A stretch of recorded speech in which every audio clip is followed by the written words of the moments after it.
नमस्कार। खबरां दे इस बुलेटिन विच तुहाडा स्वागत है। मैं हाँ जसप्रीत सिंह। पहला पेश ने चोणवीआं खबरां। राष्ट्रपति रामनाथ कोविंद ने कहा कि चाबहार बंदरगाह भारत ਅਤੇ मध्य एशिया के संबंधां नूं मजबूत करेगी।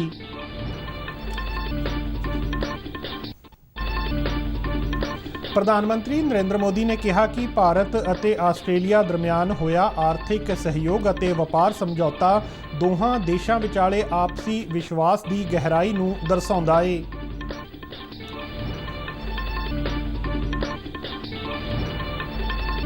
रक्षा मंत्री राजनाथ सिंह ने कहा कि देश की सुरक्षा सरकार की पहली तरजीह।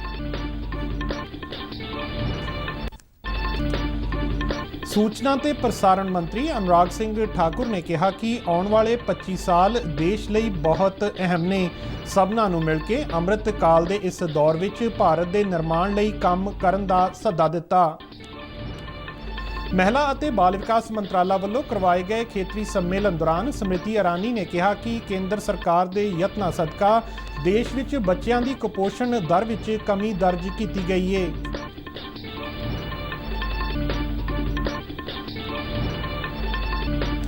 ICC महिला विश्व कप का खिताबी मुकाबला क्राइस्ट चर्च क्रिकेट मैदान विच जारी।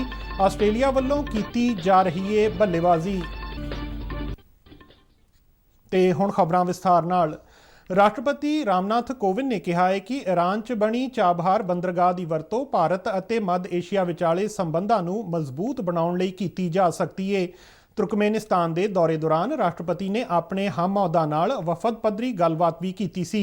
मगरों जारी एक बयान विच कहा गया है कि किसी भी वपार प्रणाली लई संपर्क महत्वपूर्ण है, जिसनूं ध्यान च रखदिआं भारत वल्लों कौमांतरी उत्तर दक्षिणी आवाजाई लांघे समेत अशगावत समझौते की महत्ता नूं रेखांकित किया गया है। राष्ट्रपति ने इस दौरान ध्यान दिवाया कि भारत वल्लों ईरान विच बनाई गई चाबहार बंदरगाह की वरतों भारत ਅਤੇ मध्य एशिया दरमियान भारत नूं बेहतर बनाउण लई कीती जा सकदी है। ऊर्जा के खेत्र च सहयोग बारे विशेष चर्चा हुई। राष्ट्रपति ने तापी पाइपलाइन बारे अपने सुझाव दिते। उन्हां पाइपलाइन की सुरक्षा ਅਤੇ मुख वपारक सिद्धांतां नाल संबंधित मुद्दिआं नूं तकनीकी ਅਤੇ माहर पद्धर की मीटिंग विच हल करन दी गल आखी। To share its in accordance with our belief that the whole world is one family, India has always been willing to share its experience and expertise with countries of the world, especially the developing world. I am happy to learn that over 400 Turkmen citizens have so far benefited from iTech courses since 1993. Every year we offer around 20 scholarships to students from Turkmenistan, and so far more than 300 Turkmen students have been supported by ICCR under its cultural exchange program and general scholarship scheme. Bharat ਦੇ ਪ੍ਰਧਾਨ ਮੰਤਰੀ ਨਰਿੰਦਰ ਮੋਦੀ ਅਤੇ Australia ਦੇ ਪ੍ਰਧਾਨ ਮੰਤਰੀ Scott Morrison ਦੀ ਮੌਜੂਦਗੀ ਵਿੱਚ ਕੱਲ ਵਰਚੁਅਲ ਮਾਧਿਅਮ ਰਾਹੀਂ ਦੋਹਾਂ ਦੇਸ਼ਾਂ ਵਿਚਾਲੇ ਆਰਥਿਕ ਸਹਿਯੋਗ ਅਤੇ ਵਪਾਰ ਸਮਝੌਤੇ ਸਹੀਬੱਧ ਕੀਤੇ ਗਏ। ਭਾਰਤ ਦੇ ਵਣਜ ਅਤੇ ਸਨਅਤ, ਖਪਤਕਾਰ ਮਾਮਲਿਆਂ, ਖੁਰਾਕ ਅਤੇ ਜਨਤਕ ਵੰਡ ਅਤੇ ਕੱਪੜਾ ਮੰਤਰੀ ਪਿਊਸ਼ ਗੋਇਲ ਅਤੇ ਆਸਟ੍ਰੇਲੀਆ ਦੇ ਵਪਾਰ, ਸੈਰ ਸਪਾਟਾ ਤੇ ਨਿਵੇਸ਼ ਮੰਤਰੀ ਡਾਨ ਤੇਹਾਨ ਵੱਲੋਂ ਇਹਨਾਂ ਸਮਝੌਤਿਆਂ ਤੇ ਦਸਤਖਤ ਕੀਤੇ ਗਏ। ਇਸ ਮੌਕੇ ਬੋਲਦਿਆਂ ਪ੍ਰਧਾਨ ਮੰਤਰੀ ਨਰਿੰਦਰ ਮੋਦੀ ਨੇ ਕਿਹਾ ਕਿ ਪਿਛਲੇ 1 ਮਹੀਨੇ ਦੌਰਾਨ ਉਹਨਾਂ ਦੀ ਇਹ ਆਸਟ੍ਰੇਲੀਅਨ ਪ੍ਰਧਾਨ ਮੰਤਰੀ ਨਾਲ ਤੀਜੀ ਵਿਚਾਰ ਚਰਚਾ ਹੈ। ਉਹਨਾਂ ਕਿਹਾ ਕਿ ਭਾਰਤ ਆਸਟ੍ਰੇਲੀਆ ਆਰਥਿਕ ਸਹਿਯੋਗ ਅਤੇ ਵਪਾਰ ਸਮਝੌਤਾ ਦੋਵੇਂ ਦੇਸ਼ਾਂ ਵਿਚਾਲੇ ਆਪਸੀ ਵਿਸ਼ਵਾਸ ਦੀ ਗਹਿਰਾਈ ਨੂੰ ਦਰਸਾਉਂਦਾ ਹੈ। ਨਰਿੰਦਰ ਮੋਦੀ ਨੇ ਕਿਹਾ ਕਿ ਦੋਵੇਂ ਦੇਸ਼ਾਂ ਵਿਚਾਲੇ ਵਪਾਰ ਦੀਆਂ ਵੱਡੀਆਂ ਸੰਭਾਵਨਾਵਾਂ ਨੇ, ਜਿਨ੍ਹਾਂ ਨਾਲ ਇੱਕ ਦੂਜੇ ਮੁਲਕਾਂ ਵਿੱਚ ਰਹਿ ਰਹੇ ਲੋਕਾਂ ਦੀਆਂ ਲੋੜਾਂ ਪੂਰੀਆਂ ਹੋ ਸਕਦੀਆਂ ਨੇ ਅਤੇ ਕੱਲ੍ਹ ਦੇ ਇਸ ਸਮਝੌਤੇ ਨਾਲ ਦੋਵੇਂ ਮੁਲਕ ਇਹਨਾਂ ਮੌਕਿਆਂ ਦਾ ਭਰਪੂਰ ਲਾਭ ਉਠਾਉਣਗੇ। यह हमारे द्विपक्षीय रिश्तों के लिए सचमुच एक वाटरशेड मोमेंट है। हमारी अर्थव्यवस्थाओं के बीच एक दूसरे की आवश्यकताओं को पूरा करने का बहुत पोटेंशियल है। मुझे पूरा विश्वास है कि इस एग्रीमेंट से हम इन अवसरों का पूरा लाभ उठा पाएंगे। इस समझौते के आधार पर हम साथ मिलकर सप्लाई चेन्स की रेजिलियंस बढ़ाने और इंडो पैसिफिक क्षेत्र की स्टेबिलिटी में भी योगदान कर पाएंगे। फ्रेंड्स, पीपल टू पीपल ये रिश्ते भारत ऑस्ट्रेलिया मित्रता का महत्वपूर्ण स्तंभ है। ਪ੍ਰਧਾਨ ਮੰਤਰੀ ਨਰਿੰਦਰ ਮੋਦੀ ਅਤੇ ਨੇਪਾਲ ਦੇ ਪ੍ਰਧਾਨ ਮੰਤਰੀ ਸ਼ੇਰ ਬਹਾਦਰ ਦੇਵਭਾ ਵਿਚਾਲੇ ਕੱਲ ਨਵੀਂ ਦਿੱਲੀ ਵਿੱਚ ਵਫਦ ਪੱਧਰੀ ਗੱਲਬਾਤ ਹੋਈ। ਮੀਟਿੰਗ ਵਿੱਚ ਦੋਵੇਂ ਨੇਤਾਵਾਂ ਨੇ ਆਪਸੀ ਭਾਈਵਾਲੀ ਦੀ ਪ੍ਰਗਤੀ ਦੀ ਸਮੀਖਿਆ ਕੀਤੀ ਅਤੇ ਸਹਿਯੋਗ ਦਾ ਹੋਰ ਵਧੇਰੇ ਵਿਸਥਾਰ ਕਰਨ ਦੇ ਤੌਰ ਤਰੀਕਿਆਂ ਤੇ ਵਿਚਾਰ ਵਟਾਂਦਰਾ ਕੀਤਾ। ਮੀਟਿੰਗ ਮਗਰੋਂ ਨਰਿੰਦਰ ਮੋਦੀ ਅਤੇ ਸ਼ੇਰ ਬਹਾਦਰ ਦੇਵਭਾ ਨੇ ਕਈ ਪ੍ਰੋਜੈਕਟਾਂ ਦਾ ਸਾਂਝੇ ਤੌਰ ਤੇ ਉਦਘਾਟਨ ਕੀਤਾ। ਉਹਨਾਂ ਬਿਹਾਰ ਦੇ ਜੈਨਗਰ ਅਤੇ ਨੇਪਾਲ ਦੇ ਕੁਰਥਾ ਵਿਚਾਲੇ ਮੁਸਾਫਿਰ ਰੇਲ ਗੱਡੀ ਨੂੰ ਹਰੀ ਝੰਡੀ ਵਿਖਾ ਕੇ ਰਵਾਨਾ ਕੀਤਾ। ਦੋਵੇਂ ਨੇਤਾਵਾਂ ਨੇ ਸੰਯੁਕਤ ਤੌਰ ਤੇ ਸੋਲੂ ਕੋਰੀਡੋਰ 132 ਕੇਵੀ ਸਮਰੱਥਾ ਦੀ ਬਿਜਲੀ ਸਪਲਾਈ ਲਾਈਨ ਅਤੇ ਭਾਰਤ ਸਰਕਾਰ ਦੀ ਕ੍ਰੈਡਿਟ ਲਾਈਨ ਦੇ ਤਹਿਤ ਨੇਪਾਲ ਵਿੱਚ ਬਣਾਏ ਗਏ ਬਿਜਲੀ ਉਪਕੇਂਦਰ ਦਾ ਵੀ ਉਦਘਾਟਨ ਕੀਤਾ। ਮੋਦੀ ਅਤੇ ਦੇਵਭਾ ਨੇ ਨੇਪਾਲ ਵਿੱਚ ਰੁਪੇ ਕਾਰਡ ਦੀ ਸ਼ੁਰੂਆਤ ਕੀਤੀ। ਇਸ ਮੌਕੇ 4 ਸਮਝੌਤਾ ਮੈਮੋਰੈਂਡਮਾਂ ਤੇ ਵੀ ਸਹੀ ਪਾਈ ਗਈ। ਰੱਖਿਆ ਮੰਤਰੀ ਰਾਜਨਾਥ ਸਿੰਘ ਨੇ ਕਿਹਾ ਹੈ ਕਿ ਦੇਸ਼ ਦੀ ਸੁਰੱਖਿਆ ਸਰਕਾਰ ਦੀ ਸਭ ਤੋਂ ਵੱਡੀ ਤਰਜੀਹ ਹੈ ਅਤੇ ਦੇਸ਼ ਦੀ ਏਕਤਾ ਤੇ ਅਖੰਡਤਾ ਦੀ ਰਾਖੀ ਲਈ ਸਾਰੇ ਯਤਨ ਕੀਤੇ ਜਾ ਰਹੇ ਨੇ। ਭਾਰਤੀ ਹਵਾਈ ਫੌਜ ਦੇ ਹਾਕਿਮਪੇਟ ਸਟੇਸ਼ਨ ਵੱਲੋਂ ਦੇਸ਼ ਲਈ ਚੇਤਕ ਹੈਲੀਕਾਪਟਰ ਸੇਵਾ ਦੇ ਡਾਇਮੰਡ ਜੁਬਲੀ ਸਮਾਗਮ ਦੌਰਾਨ ਇੱਕ ਸੰਮੇਲਨ ਨੂੰ ਸੰਬੋਧਨ ਕਰਦਿਆਂ ਰੱਖਿਆ ਮੰਤਰੀ ਨੇ ਕਿਹਾ ਕਿ ਇਹ ਉਹਨਾਂ ਲੋਕਾਂ ਲਈ ਢੁਕਵੀਂ ਸ਼ਰਧਾਂਜਲੀ ਹੈ ਜਿਨ੍ਹਾਂ ਨੇ ਸਖਤ ਮਿਹਨਤ ਅਤੇ ਲਗਨ ਨਾਲ ਦੇਸ਼ ਦੀ ਸੇਵਾ ਕੀਤੀ ਹੈ। ਉਹਨਾਂ ਕਿਹਾ ਕਿ ਜਦੋਂ ਵੀ ਕੋਈ ਦੇਸ਼ ਸੁਰੱਖਿਆ ਲਈ ਜੰਗ ਲੜਦਾ ਹੈ ਤਾਂ ਸਿਰਫ ਹਥਿਆਰਬੰਦ ਫੌਜਾਂ ਹੀ ਨਹੀਂ ਸਗੋਂ ਪੂਰਾ ਦੇਸ਼ ਉਸ ਜੰਗ ਨੂੰ ਲੜਦਾ ਹੈ। ਰਾਜਨਾਥ ਸਿੰਘ ਨੇ ਕਿਹਾ ਕਿ ਚੇਤਕ ਹੈਲੀਕਾਪਟਰ ਅਤੇ ਹੋਰ ਪਲੇਟਫਾਰਮਾਂ ਨੂੰ ਵਿਕਸਿਤ ਕਰਨ ਵਾਲੇ ਹਿੰਦੁਸਤਾਨ ਐਰੋਨਾਟਿਕਸ ਲਿਮਟਿਡ ਦੇ ਵਿਗਿਆਨੀ, ਇੰਜੀਨੀਅਰ ਅਤੇ ਟੈਕਨੀਸ਼ੀਅਨ ਵੀ ਬਰਾਬਰ ਦੀ ਅਹਿਮ ਭੂਮਿਕਾ ਨਿਭਾਉਂਦੇ ਨੇ। ਮਹਾਰਾਣਾ ਪ੍ਰਤਾਪ ਦੇ ਘੋੜੇ ਚੇਤਕ ਨੂੰ ਯਾਦ ਕਰਦਿਆਂ ਰੱਖਿਆ ਮੰਤਰੀ ਨੇ ਕਿਹਾ ਕਿ ਚੇਤਕ ਹੈਲੀਕਾਪਟਰ ਸਿਰਫ ਇੱਕ ਮਸ਼ੀਨ ਹੀ ਨਹੀਂ ਸਗੋਂ ਇਹ ਇੱਕ ਜੀਵੰਤ ਅਤੇ ਸਮਰਪਿਤ ਯੂਨਿਟ ਹੈ ਜਿਹੜਾ ਪਿਛਲੇ 6 ਦਹਾਕਿਆਂ ਤੋਂ ਲਗਾਤਾਰ ਦੇਸ਼ ਦੀ ਸੇਵਾ ਕਰ ਰਿਹਾ ਹੈ। 1971 के मुक्ति संग्राम की गोल्डन जुबली भी मनाई। इतिहास के पन्नों में युद्ध सुनहरे अक्षरों में दर्ज हो। अपने स्किल के कारण नहीं बल्कि अपने कैरेक्टर के कारण। और इन सूत्रों में हमें न कोई जमीन चाहिए थी न ही वहां के संसाधनों पर हमें कोई कब्जा चाहिए, न ही हमें कोई सत्ता चाहिए थी, न ही हमें कोई अन्य अधिकार चाहिए। इस युद्ध के पीछे जो मुख्य उद्देश्य था वह था मानवता और लोकतंत्र की गरिमा की सुरक्षा। से क्या फर्क पड़ता है? ਕੇਂਦਰੀ ਸੂਚਨਾ ਤੇ ਪ੍ਰਸਾਰਣ ਮੰਤਰੀ ਅਨੁਰਾਗ ਸਿੰਘ ਠਾਕੁਰ ਨੇ ਚੰਡੀਗੜ੍ਹ ਯੂਨੀਵਰਸਿਟੀ ਵੱਲੋਂ ਕਰਵਾਏ ਗਏ ਟੂਗੈਦਰ ਫਾਰ ਟੁਮਾਰੋ ਵਿਸ਼ੇ ਤੇ ਸੈਸ਼ਨ ਦੌਰਾਨ ਆਪਣੇ ਵਿਚਾਰ ਰੱਖੇ।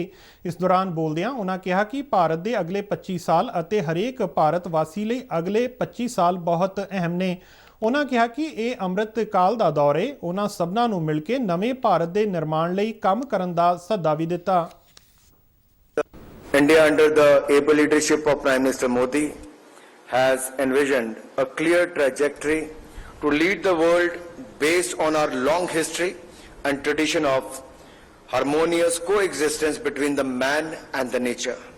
Respect for nature is an integral part of our value system. Our programs and initiatives for modern India are based on our futuristic outlook with a firm fundamental framework. Growth without concern for environment is not sustainable, and growth without equity is not worth sustaining. ਸੂਚਨਾ ਤੇ ਪ੍ਰਸਾਰਣ ਮੰਤਰਾਲੇ ਦਾ online portal ਪ੍ਰਸਾਰਣ ਜਿਸ ਦਾ ਨਾਂ ਸੇਵਾ portal ਰੱਖਿਆ ਗਿਆ ਹੈ ਰਸਮੀ ਤੌਰ ਤੇ ਭਲਕੇ ਤੋਂ ਸ਼ੁਰੂ ਹੋ ਜਾਵੇਗਾ। ਕੇਂਦਰੀ ਸੂਚਨਾ ਤੇ ਪ੍ਰਸਾਰਣ ਮੰਤਰੀ ਅਨੁਰਾਗ ਸਿੰਘ ਠਾਕੁਰ ਇਸ ਸੇਵਾ ਦੀ ਸ਼ੁਰੂਆਤ ਕਰਨਗੇ। ਇਸ ਤਹਿਤ ਸਰਕਾਰ ਵੱਲੋਂ ਲੋੜੀਂਦੀ ਕਿਸੇ ਵੀ ਤਰ੍ਹਾਂ ਦੀ ਇਜਾਜ਼ਤ ਅਤੇ ਮਨਜ਼ੂਰੀ ਦੀ ਪ੍ਰਕਿਰਿਆ ਪੂਰੀ ਤਰ੍ਹਾਂ ਨਾਲ ਆਨਲਾਈਨ ਹੋ ਜਾਵੇਗੀ। ਇੰਨਾ ਹੀ ਨਹੀਂ, ਇਸ ਪੋਰਟਲ ਨੂੰ ਹੋਰ ਮੰਤਰਾਲਿਆਂ ਨਾਲ ਵੀ ਜੋੜਿਆ ਜਾਵੇਗਾ। ਇਹ ਪ੍ਰਕਿਰਿਆ ਨੂੰ ਤੇਜ਼ ਕਰੇਗਾ ਅਤੇ ਬਿਨੈਕਾਰ ਆਪਣੀ ਅਰਜ਼ੀ ਦੀ ਸਥਿਤੀ ਨੂੰ ਟਰੈਕ ਕਰਨ ਦੇ ਯੋਗ ਹੋਵੇਗਾ। ਪੋਰਟਲ ਦੇ ਸ਼ੁਰੂ ਹੋਣ ਤੋਂ ਬਾਅਦ ਪ੍ਰਸਾਰਕਾਂ ਨੂੰ ਕਿਸੇ ਵੀ ਤਰ੍ਹਾਂ ਦੀ ਇਜਾਜ਼ਤ ਲੈਣ ਲਈ ਮੰਤਰਾਲਿਆਂ ਦੇ ਵੱਖ-ਵੱਖ ਵਿਭਾਗਾਂ ਤੱਕ ਨਹੀਂ ਜਾਣਾ ਪਵੇਗਾ। ਇੱਕ ਕਲਿੱਕ ਰਾਹੀਂ ਉਸ ਨੂੰ ਸਾਰੀਆਂ ਸੇਵਾਵਾਂ ਮਿਲਣੀਆਂ ਸ਼ੁਰੂ ਹੋ ਜਾਣਗੀਆਂ। ਭਾਰਤ ਸਰਕਾਰ ਦੇ ਮਹਿਲਾ ਅਤੇ ਬਾਲ ਵਿਕਾਸ ਮੰਤਰਾਲਾ ਵੱਲੋਂ ਕੱਲ੍ਹ ਚੰਡੀਗੜ੍ਹ ਵਿੱਚ ਸੂਬਿਆਂ ਦੇ ਕੇਂਦਰ ਸ਼ਾਸਤ ਪ੍ਰਦੇਸ਼ਾਂ ਨਾਲ ਖੇਤਰੀ ਸੰਮੇਲਨ ਦਾ ਆਯੋਜਨ ਕੀਤਾ ਗਿਆ। ਕੇਂਦਰੀ ਮਹਿਲਾ ਤੇ ਬਾਲ ਵਿਕਾਸ ਮੰਤਰੀ ਸਮ੍ਰਿਤੀ ਇਰਾਨੀ ਨੇ ਇਸ ਸੰਮੇਲਨ ਦਾ ਉਦਘਾਟਨ ਕੀਤਾ। ਇਸ ਸੰਮੇਲਨ ਵਿੱਚ ਪੰਜਾਬ, ਹਰਿਆਣਾ, ਉੱਤਰਾਖੰਡ, ਜੰਮੂ ਕਸ਼ਮੀਰ ਅਤੇ ਲੱਦਾਖ ਦੇ ਸਰੋਕਾਰੀ ਪ੍ਰਤੀਨਿਧੀਆਂ ਨੇ ਹਿੱਸਾ ਲਿਆ। ਇਸ ਸੰਮੇਲਨ ਦਾ ਮਕਸਦ ਕੁਪੋਸ਼ਣ ਸੰਬੰਧੀ ਚਿੰਤਾਵਾਂ ਨੂੰ ਦੂਰ ਕਰਨ ਅਤੇ ਮਹਿਲਾਵਾਂ ਤੇ ਬੱਚਿਆਂ ਦੇ ਸ਼ਕਤੀਕਰਨ, ਵਿਕਾਸ ਅਤੇ ਸੰਭਾਲ ਲਈ ਸੂਬਾ ਸਰਕਾਰਾਂ, ਕੇਂਦਰ ਸ਼ਾਸਤ ਪ੍ਰਦੇਸ਼ਾਂ ਅਤੇ ਹੋਰ ਹਿੱਤਧਾਰਕਾਂ ਤੱਕ ਪਹੁੰਚ ਕਰਨਾ ਸੀ। ਜ਼ਿਕਰਯੋਗ ਹੈ ਕਿ ਭਾਰਤ ਦੀ ਆਬਾਦੀ ਵਿੱਚ 67.7% ਹਿੱਸਾ ਮਹਿਲਾਵਾਂ ਤੇ ਬੱਚਿਆਂ ਦਾ ਹੈ। ਕੇਂਦਰ ਸਰਕਾਰ ਵੱਲੋਂ ਇਹਨਾਂ ਦੀ ਭਲਾਈ ਲਈ ਚਲਾਈਆਂ ਜਾ ਰਹੀਆਂ ਯੋਜਨਾਵਾਂ ਰਾਹੀਂ ਮਹਿਲਾਵਾਂ ਤੇ ਬੱਚਿਆਂ ਨੂੰ ਵਿਕਾਸ ਲਈ ਇੱਕ ਅਜਿਹਾ ਵਾਤਾਵਰਣ ਉਪਲਬਧ ਕਰਵਾਉਣਾ ਹੈ ਜੋ ਪਹੁੰਚਯੋਗ, ਸੁਖਾਲਾ, ਕਿਫਾਇਤੀ, ਭਰੋਸੇਯੋਗ ਅਤੇ ਹਰ ਤਰ੍ਹਾਂ ਦੇ ਭੇਦਭਾਵ ਅਤੇ ਹਿੰਸਾ ਤੋਂ ਮੁਕਤ ਹੋਵੇ। ਕੇਂਦਰੀ ਮਹਿਲਾ ਤੇ ਬਾਲ ਵਿਕਾਸ ਮੰਤਰਾਲਾ ਦੀਆਂ ਯੋਜਨਾਵਾਂ ਤਹਿਤ ਨਿਰਧਾਰਤ ਉਦੇਸ਼ਾਂ ਨੂੰ ਸੂਬਾ ਸਰਕਾਰਾਂ ਅਤੇ ਕੇਂਦਰ ਸ਼ਾਸਤ ਪ੍ਰਦੇਸ਼ਾਂ ਦੇ ਸਹਿਯੋਗ ਨਾਲ ਪ੍ਰਾਪਤ ਕੀਤਾ ਜਾਂਦਾ ਹੈ, ਕਿਉਂਕਿ ਜ਼ਮੀਨੀ ਪੱਧਰ ਤੇ ਇਹਨਾਂ ਯੋਜਨਾਵਾਂ ਦੇ ਪ੍ਰਬੰਧ ਲਈ ਇਹ ਸਰਕਾਰਾਂ ਹੀ ਜ਼ਿੰਮੇਵਾਰ ਹੁੰਦੀਆਂ ਨੇ। ਕੇਂਦਰ ਸਰਕਾਰ ਨੇ ਮਿਸ਼ਨ ਮੋਡ ਵਿੱਚ ਲਾਗੂ ਕਰਨ ਲਈ ਮਹਿਲਾ ਤੇ ਬਾਲ ਵਿਕਾਸ ਮੰਤਰਾਲਾ ਦੀਆਂ 3 ਮਹੱਤਵਪੂਰਨ ਪ੍ਰਮੁੱਖ ਯੋਜਨਾਵਾਂ ਨੂੰ ਪ੍ਰਵਾਨਗੀ ਦਿੱਤੀ, ਜਿਨ੍ਹਾਂ ਵਿੱਚ ਮਿਸ਼ਨ ਪੋਸ਼ਣ 2, ਮਿਸ਼ਨ ਸ਼ਕਤੀ ਅਤੇ ਮਿਸ਼ਨ ਵਾਤਸલ્ય ਸ਼ਾਮਲ ਨੇ। ਜ਼ੋਨਲ ਕਾਨਫਰੰਸ ਨੂੰ ਸੰਬੋਧਨ ਕਰਦਿਆਂ ਕੇਂਦਰੀ ਮਹਿਲਾ ਤੇ ਬਾਲ ਵਿਕਾਸ ਮੰਤਰੀ ਸਮ੍ਰਿਤੀ ਇਰਾਨੀ ਨੇ ਕਿਹਾ ਕਿ ਕੇਂਦਰੀ ਕੈਬਨਿਟ ਵੱਲੋਂ ਬੱਚਿਆਂ ਤੇ ਮਹਿਲਾਵਾਂ ਦੇ ਵਿਕਾਸ ਲਈ 3 ਯੋਜਨਾਵਾਂ ਨੂੰ ਮਨਜ਼ੂਰੀ ਦਿੱਤੀ ਗਈ। ਉਹਨਾਂ ਕਿਹਾ ਕਿ ਕੇਂਦਰ ਦੇ ਯਤਨਾਂ ਸਦਕਾ ਬੱਚਿਆਂ ਵਿੱਚ ਕੁਪੋਸ਼ਣ ਵਿੱਚ ਕਾਫੀ ਸੁਧਾਰ ਆਇਆ ਹੈ। ਉਹਨਾਂ ਕਿਹਾ ਕਿ ਇਸ ਸਮੇਂ ਕੁਪੋਸ਼ਣ ਦੀ ਦਰ 7% ਤੇ ਆ ਗਈ ਹੈ। ਸਮ੍ਰਿਤੀ ਇਰਾਨੀ ਨੇ ਕਿਹਾ ਕਿ ਮਹਿਲਾਵਾਂ ਦੇ ਸਿੱਖਿਆ ਦੇ ਖੇਤਰ ਵਿੱਚ ਵੀ ਕਾਫੀ ਮਦਦ ਦਿੱਤੀ ਜਾ ਰਹੀ ਹੈ।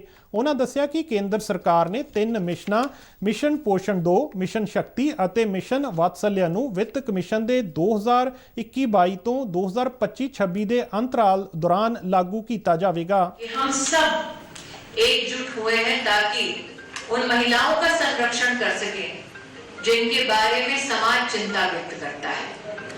इस चिंता को, इस चुनौती को कहीं ना कहीं सल्यूशन का एक जामा पहनाया देश में वन स्टॉप सेंटर्स ने। आप सब भली भांति इस बात से परिचित हैं कि भारत सरकार के पूर्ण आर्थिक सहयोग से देश में 704 वन स्टॉप सेंटर्स अब तक फंक्शनल हैं। वन स्टॉप सेंटर और महिला हेल्पलाइन के सौजन्य से अब तक देश में 70 लाख से ज्यादा महिलाओं को हम सेवा, सहयोग, सहायता और सुरक्षा देने में सक्षम हो पाए हैं। ਰਾਸ਼ਟਰੀ ਮਹਿਲਾ ਕਮਿਸ਼ਨ ਨੇ ਇੱਕ ਐਂਟੀ ਹਿਊਮਨ ਟ੍ਰੈਫਿਕਿੰਗ ਸੈੱਲ ਦੀ ਸ਼ੁਰੂਆਤ ਕੀਤੀ ਹੈ, ਜਿਸ ਦਾ ਮੰਤਵ ਮਨੁੱਖੀ ਤਸਕਰੀ ਦੇ ਮਾਮਲਿਆਂ ਨਾਲ ਅਸਰਦਾਰ ਢੰਗ ਨਾਲ ਨਜਿੱਠਣਾ, ਔਰਤਾਂ ਅਤੇ ਕੁੜੀਆਂ ਵਿੱਚ ਜਾਗਰੂਕਤਾ ਵਧਾਉਣਾ, ਤਸਕਰੀ ਵਿਰੋਧੀ ਯੂਨਿਟਾਂ ਦੀ ਸਿਖਲਾਈ ਅਤੇ ਸਮਰੱਥਾ ਵਧਾਉਣਾ ਹੈ। ਇਹ ਸੈੱਲ ਕਾਨੂੰਨ ਲਾਗੂ ਕਰਨ ਵਾਲੀਆਂ ਏਜੰਸੀਆਂ ਵਿੱਚ ਜਾਗਰੂਕਤਾ ਅਤੇ ਸਮਰੱਥਾ ਨਿਰਮਾਣ ਦੇ ਮੰਤਵ ਨਾਲ ਕੰਮ ਕਰੇਗਾ। ਇਸ ਸੈੱਲ ਵੱਲੋਂ ਖੇਤਰੀ, ਸੂਬਾ ਅਤੇ ਜ਼ਿਲ੍ਹਾ ਪੱਧਰ ਤੇ ਪੁਲਿਸ ਅਧਿਕਾਰੀਆਂ ਦੀ ਸਹਾਇਤਾ ਨਾਲ ਮਨੁੱਖੀ ਤਸਕਰੀ ਦਾ ਮੁਕਾਬਲਾ ਕਰਨ ਲਈ ਸਿਖਲਾਈ ਪ੍ਰੋਗਰਾਮ ਅਤੇ ਵਰਕਸ਼ਾਪਾਂ ਕਰਵਾਈਆਂ ਜਾਣਗੀਆਂ। ਸੈੱਲ ਕਮਿਸ਼ਨ ਤੋਂ ਮਿਲਣ ਵਾਲੀਆਂ ਮਨੁੱਖੀ ਤਸਕਰੀ ਸੰਬੰਧੀ ਸ਼ਿਕਾਇਤਾਂ ਦਾ ਹੱਲ ਵੀ ਲੱਭੇਗਾ। ਕਮਿਸ਼ਨ ਨੂੰ ਤਸਕਰੀ ਨਾਲ ਨਜਿੱਠਣ ਲਈ ਜਿਨ੍ਹਾਂ ਕੁਝ ਪ੍ਰਮੁੱਖ ਮੁੱਦਿਆਂ ਦਾ ਸਾਹਮਣਾ ਕਰਨਾ ਪੈਂਦਾ ਹੈ, ਉਹਨਾਂ ਵਿੱਚ ਪੀੜਤਾਂ ਦੇ ਮੁੜ ਵਸੇਬੇ ਦੀ ਘਾਟ ਅਤੇ ਗੈਰ ਕਾਨੂੰਨੀ ਧੰਦੇ ਤੋਂ ਬਚਾਏ ਗਏ ਲੋਕਾਂ ਅਤੇ ਉਹਨਾਂ ਦੇ ਪਰਿਵਾਰਾਂ ਪ੍ਰਤੀ ਗੈਰ ਸੰਵੇਦਨਸ਼ੀਲ ਵਤੀਰਾ ਸ਼ਾਮਲ ਹੈ। ਇਸ ਲਈ ਨਵਾਂ ਬਣਾਇਆ ਗਿਆ ਸੈੱਲ ਨਿਗਰਾਨੀ ਦੇ ਤਰੀਕੇ ਵਿੱਚ ਸੁਧਾਰ ਕਰੇਗਾ। ਰਾਸ਼ਟਰਵਿਆਪੀ ਕੋਵਿਡ ਟੀਕਾਕਰਨ ਮੁਹਿੰਮ ਤਹਿਤ ਹੁਣ ਤੱਕ 184 ਕਰੋੜ 64 ਲੱਖ ਤੋਂ ਵੱਧ ਕੋਵਿਡ ਰੋਕੂ ਟੀਕੇ ਲਗਾਏ ਜਾ ਚੁੱਕੇ ਨੇ। ਸਿਹਤ ਮੰਤਰਾਲਾ ਮੁਤਾਬਕ ਕੱਲ੍ਹ ਸ਼ਾਮ 7 ਵਜੇ ਤੱਕ 11 ਲੱਖ ਤੋਂ ਵੱਧ ਟੀਕੇ ਲਗਾਏ ਗਏ। ਹੁਣ ਤੱਕ 12 ਤੋਂ 14 ਸਾਲ ਦੀ ਉਮਰ ਵਰਗ ਦੇ ਬੱਚਿਆਂ ਨੂੰ 1 ਕਰੋੜ 84 ਲੱਖ ਤੋਂ ਵੱਧ ਵੈਕਸੀਨ ਦੀਆਂ ਖੁਰਾਕਾਂ ਦਿੱਤੀਆਂ ਜਾ ਚੁੱਕੀਆਂ ਨੇ। 2 ਕਰੋੜ 34 ਲੱਖ ਤੋਂ ਵੱਧ ਲਾਭਪਾਤਰੀਆਂ ਨੂੰ ਇਹਤਿਆਤੀ ਖੁਰਾਕਾਂ ਦਿੱਤੀਆਂ ਜਾ ਚੁੱਕੀਆਂ ਨੇ, ਜਿਨ੍ਹਾਂ ਵਿੱਚ ਹੈਲਥ ਕੇਅਰ ਵਰਕਰ, ਫਰੰਟਲਾਈਨ ਕਾਮੇ ਅਤੇ 60 ਸਾਲ ਤੋਂ ਵੱਧ ਉਮਰ ਦੇ ਬੂਸਟਰ ਡੋਜ਼ ਲਗਾਉਣ ਵਾਲੇ ਲਾਭਪਾਤਰੀ ਸ਼ਾਮਲ ਨੇ। ਇਸ ਵੇਲੇ ਸਿਹਤਯਾਬੀ ਦੀ ਦਰ ਵੱਧ ਕੇ 98.76% ਹੋ ਗਈ ਹੈ। ਦੇਸ਼ ਵਿੱਚ ਹੁਣ ਤੱਕ 79 ਕਰੋੜ 2 ਲੱਖ ਤੋਂ ਵੱਧ ਕੋਵਿਡ ਨਮੂਨਿਆਂ ਦੀ ਜਾਂਚ ਕੀਤੀ ਜਾ ਚੁੱਕੀ ਹੈ। ਇਸ ਦੇ ਨਾਲ ਹੀ ਖਬਰਾਂ ਦਾ ਇਹ ਬੁਲੇਟਿਨ ਖਤਮ ਹੁੰਦਾ ਹੈ। ਮੈਂ ਮਾਸਕ ਲਗਾ ਕੇ ਸਟੂਡੀਓ ਤੋਂ ਬਾਹਰ ਜਾ ਰਿਹਾ ਹਾਂ। ਤੁਸੀਂ ਵੀ ਜਦੋਂ ਬਾਹਰ ਜਾਓ ਤਾਂ ਮਾਸਕ ਜ਼ਰੂਰ ਲਗਾਓ। ਇਜਾਜ਼ਤ ਦਿਓ। ਨਮਸਕਾਰ।